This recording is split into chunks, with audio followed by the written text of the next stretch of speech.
welcome. So in the last video we discussed how if you integrate the equation for instantaneous amp flow, we used Grok to do that, then you know the total amount of current that flows because you know the area under the curve that flows in a specific amount of time. And that's nice because the resistance in an inductor, when you put it constant voltage to it, changes greatly until the coil is saturated and the magnetic field fully established. So the resistance is very high and then decreases. And by integrating for the curve given by the equation for instantaneous amp flow, you can figure out exactly how much current flowed in a specific amount of time, which I can't figure out any use for. I may have one, it may come into play as we return to the Adams pulse motor. It would probably take 10 minutes just to explain why I'm thinking that would be useful. So we'll just skip it, but if it is useful, we'll come into it. I'll just say that it might be useful that when you have the Adams pulse motor, you want to be pulsing for the duration where you get the best spike, and that duration happens to be where the Q factor is highest for your coil. So let's just go on from there and we'll talk about the Adams pulse motor. I'm kind of going to try to put out more videos, and you know, they're not all going to be dramatic. Some of this is just, you know, like what I'm working on, but it'll probably be maybe a little bit more frequent.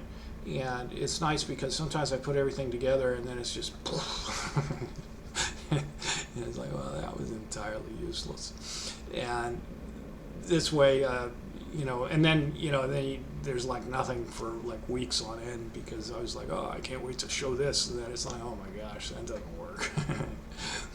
So I'll just show you as we go along here what we're doing. And what I'm going to do now is look about returning to the Adams pulse motor. I have all the parts except for the ceramic magnets. Let me show you what we got. So previously I was using these 1-inch diameter by 1/2 inch thick neodymiums, and you can actually like screw them in if you want. This was massive overkill, and it's also, they're so strong. It's you know, you don't want to get a finger between two of these by accident or something like that. They're just a pain in the neck to work with. But they're kind of overkill, especially right now. So moving to ceramic magnets for the next one.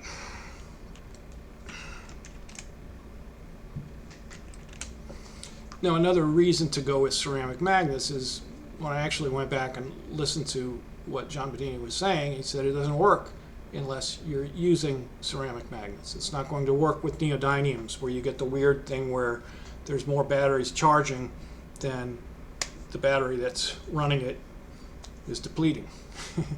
And there's actually some reason why that might possibly be the case. If we go back, I made a video a few weeks ago with this thing with the 2 orthogonal coils, and I've wound these without ceramic magnets in. This has got 2 ceramic magnets here. If those ceramic magnets are in and you pulse, this red one is the primary, this one is wrapped around at right angles, nothing comes off of here. However, with the 2 ceramic magnets in, you get a little bit off of the secondary. Now, I think the only way that can be happening is that the magnetic field of the magnet oscillates in response to the applied magnetic field of the primary. So, and that's pretty much exactly what Bedini said as well, is that the ceramic magnets will oscillate, and they are called a soft magnetic material. They have a low magnetic coercivity. I put the neodymium back because it's scary. I don't want it like hitting my cell phone or something. They are a hard magnetic material, and so if they see a magnetic field, their permanent magnetic field doesn't change at all. These, I ordered these ceramics, they will change a little bit in response to an applied magnetic field. So that's a big difference. Now, you can see how small these look compared to the previous ones. These are 0.7 inch by I think 1/4 inch. They actually look too small to me. So what I've done is I've ordered some 1 inch ceramic magnets. And the other nice thing, it's 25 of them. They're 1 inch by like 0.16 inch. And it was, I don't know, like $7. And so I'll just put 3 of them together to be 1 inch by approximately 1/2 inch, which is the same as the neodymiums, except for now we got ceramics. And so that's one thing, is like, is there any difference with battery charging on that? But that's not even the very first thing we're going to do. Very first thing, well, even before I go there, the other thing I ordered is ferrite cores. And let's see, well, this is like a ferrite rod. That's not what we want. Let me show you the ferrite cores here. I haven't even opened these up yet. Yeah, the ferrite rod will be for something different. This is a shorter ferrite rod. This will be the ferrite for the core for the electromagnet. So now you're going to have ferrite magnets, you're going to have a ferrite core, the ferrite magnet will oscillate. So maybe you might see a little bit difference with battery charging now that I'm actually setting it up much more closely to how Bedini did. Now, he used welding rods. This is, again, you know, I'm going off on my own, and sometimes that previously didn't really go where I expected. The reason I'm going to use ferrite is it has a much higher Q factor. You're going to get like a Q factor of maybe 15, 18 or something like that if you're using welding rods. That's what I came across. I mean, maybe he had it at like 200. I don't know. Who knows what the heck he was doing. But these, it's very easy to get a Q factor of about 60. And I'm already talking a lot, so might as well just talk a lot more. Why is that important?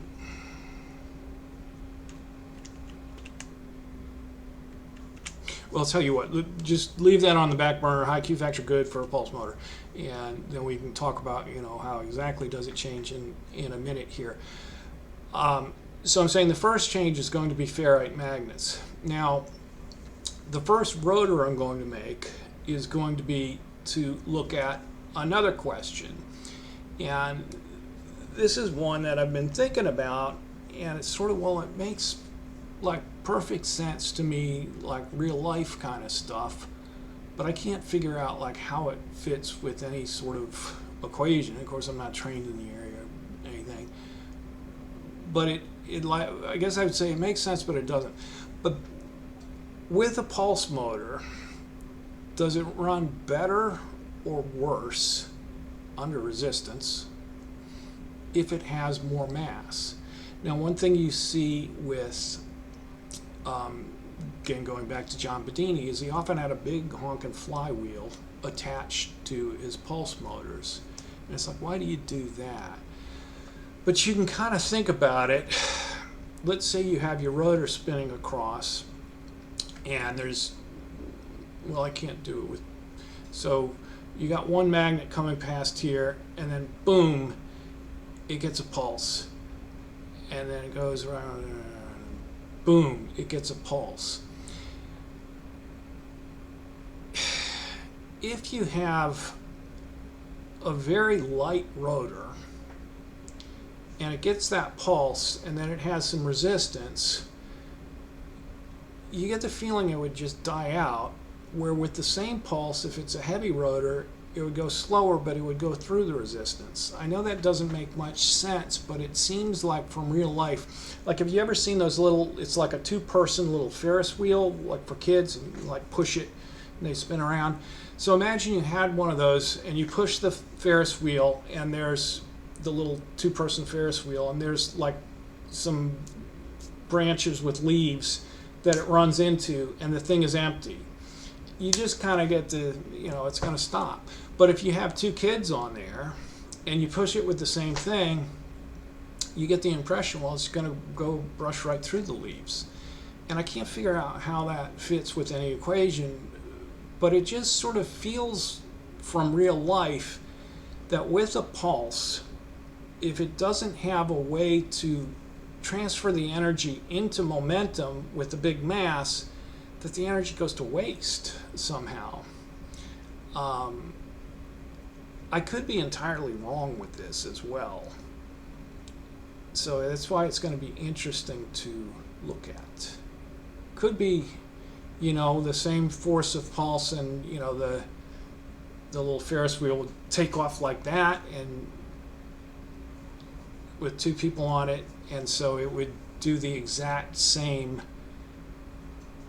with resistance. But it kind of feels like, when you think about your experience in real life, that if you push something like that and there's not any mass for the energy to go into, there's nothing for it to do. So I don't know, but we're going to find out, and that'll be fun. And maybe Bedini was off his rocker attaching the flywheels there, but he generally wasn't. So we'll find out.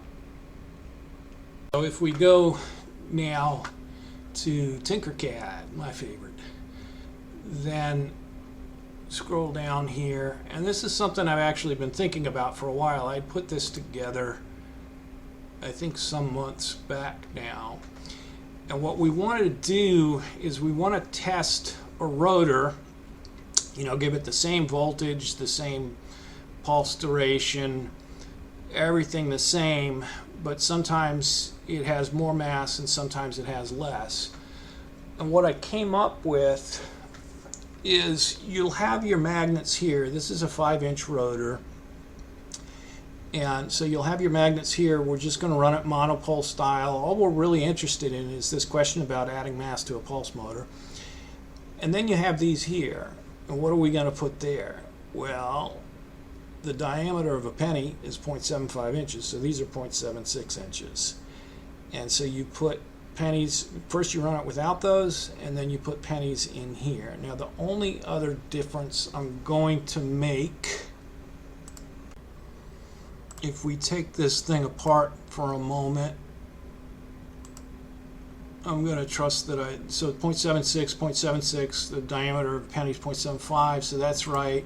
I think it's the right height. But let's put a few more of them in as well.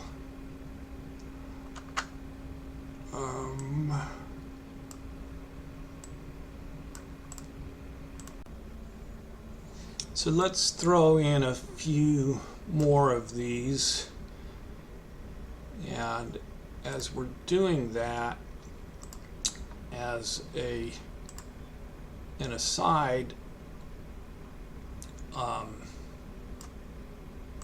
can't have it there. That looks good. As an aside, one issue is the pennies changed. They used to be, dang it, how am I going to see this? They used to be all copper, and then in the early 1980s they changed, and so the weight changed. And since the weight changed, if you had some copper, like all copper here, and then all not copper here, you're going to unbalance your rotor. So one of the things I'm going to have to do is, when I get the roll of pennies, I'm going to have to go back and look for all copper pennies prior to 1981. And also, I don't know what else. I don't think there's anything magnetic in any of the others, but going to want all copper pennies. And given the way copper prices are going, and given the fact that they've stopped making pennies now, and given the way the economy's going, I mean, it should be like, I mean, in all seriousness, it'll be probably an incredible return on investment. I mean, they'll probably be worth like 3 cents. I mean, we're talking about, I could make a quarter out of this. I mean, I could be up 25 cents just from doing that alone. So, let's see what this looks like. Come on. It's not that complicated. Just when you have a lot of stuff, it sometimes takes a long time for it to finish processing. There we go. I think that looks nice. Now, the closer in that you have these, the less effect the mass is going to have. So, I mean, if you really wanted, you could extend it out and put the pennies out here to have it be much more of a momentum issue, but then that brings up all kinds of problems in terms of I don't want that flying around, and you got to get it coiled. So this will be a way to add some mass. I'm going to finish this up and we'll get back to you. So one thing real quick is I put in the second penny roll thing here. It looks all lined up, but I just kind of eyeballed it when I put the first one in. So if this is off a little bit, I mean, the rotor is going to be a little unbalanced. So how do you make sure that you've got them lined up? And it's either going to be negative 60 or 60. There we go. So you see, if I rotate it back to the other one, it's perfectly lined up. So we know we've got it. And really, that's the way to do it going forward, is just put the next one right there, then rotate 60 degrees. Now it's lined up there. Now go ahead and boom, merge, and you know that you're going to have a balanced rotor at the end. Back at you. Okay, there is our finished rotor. I think I've used up pretty much, I don't know, maybe you can fit another there, but I've used up just about as much free space as there is on the rotor to add in pennies. So what we'll do, I'm going to print this, and when it runs, we'll run it once with all of these empty, and then we'll run it again with all of those filled with pennies, and we'll have the thing under a constant load when it has less mass and has more mass, and we'll look at what the RPMs are. Let me print this and print the coil. I need to design 2 coil formers for the new ferrite cores, and then we'll wrap up this video until we're ready to roll. And just one last point as I get ready to print this. Well, a couple last points. I mean, first of all, I like putting the magnets here like this, and then you have some PLA there, and when you pulse it, you either put a coil here or you put a coil above it, and the thing spins around like that. And what that does for you is, in order for the magnets to fly off, the force is out this way, and now you have it sealed in by the PLA material. And if you were worried, you could make that thicker. But the thing that's a little bit worrying is I go over to the slicer, and it looks like this. This looks thinner. This looks like it's touching. If we go back here, there's all that space. So I hope this works out when it prints. All right, well, that's all for today, because I ran out of PLA. And I had one where I ran out at previous print, and I somehow figured out how to stop it and then add a different roll, but I couldn't figure out how to do this on this, and I'm out of PLA now. So I mean, I had a tiny bit left on another roll that might have finished this, but I'm out. I've ordered PLA. The nice thing with Amazon is it's getting here tomorrow, so there's no big problem, but we can just kind of see, does this work? Yes, it does. So the idea here looks sound.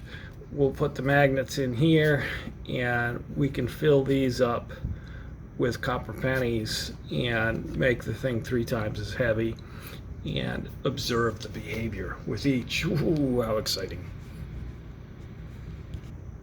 So sorry I didn't make it a little further along, but you can see where I'm going with this. Everything looks good. The only last thing in the back of my mind is I need the ratiometric Hall effect sensors, and they're like tiny little things. I hope I have them lying around and I can find them. Otherwise I'll have to order them, and that could take like half a week. hopefully I'll find them. And this will give us our answer. And I'm actually really looking forward to this because I don't know the answer. And I'll just, kind of bottom line it as I did before. When I think about it, just like, from walking around, having work construction and things like that, I think when you add the mass in there, it's going to make an improvement when this thing is spinning under resistance. But I can't figure out any equation that would confirm that from conventional stuff. And so there's another part of me that says when you add the weight here, it's not going to make a darn bit of difference, or it's going to be worse when you spin it under load. And there's a teeny tiny part of me that actually hopes to see that, because John Bedini always put those big honking flywheel weights on his pulse motors, and I've never proven him wrong in a damn thing. So it's sort of, I already know how it's going to turn out, but it would be like, oh, hey, he was actually wrong on something. But this looks really nice. I'm gonna make a fortune just like picking out the copper pennies. I mean, I'm gonna be up like 2 cents on each penny. Ooh. And they're like, some of them might be feather pennies. Is this a feather penny? Thanks for coming along. Stay healthy and keep smiling. Talk to you later. Bye-bye.